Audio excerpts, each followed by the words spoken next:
আজকের recipe chicken bread puff. এটার জন্য আমার প্রথমে লাগছে চিকেনের কিমা।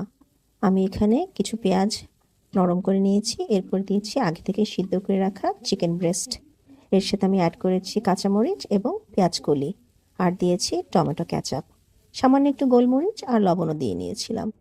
আমার পুরটি যখন রেডি হয়ে গিয়েছে আমি ঠান্ডা করার জন্য একটা প্লেটে রেখে দিয়েছি। এরপরে একটি বেলনের সাহায্যে পাউরুটিটিকে একটু বেলে পাতলা করে নিয়েছি।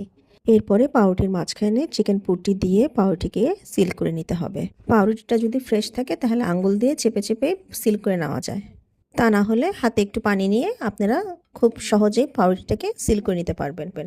এরপর একটি ফেটানো ডিমের মধ্যে সামান্য একটু লবণ দিয়ে পাউরুটিগুলোকে ডুবিয়ে ব্রেড ক্রামের মধ্যে গড়িয়ে নেবেন এবং প্রয়োজন অনুযায়ী হালকা আঁচে ভেজে নেবেন।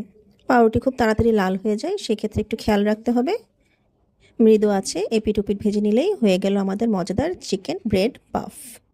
এতক্ষণ আমার সাথে থাকার জন্য থ্যাংক ইউ।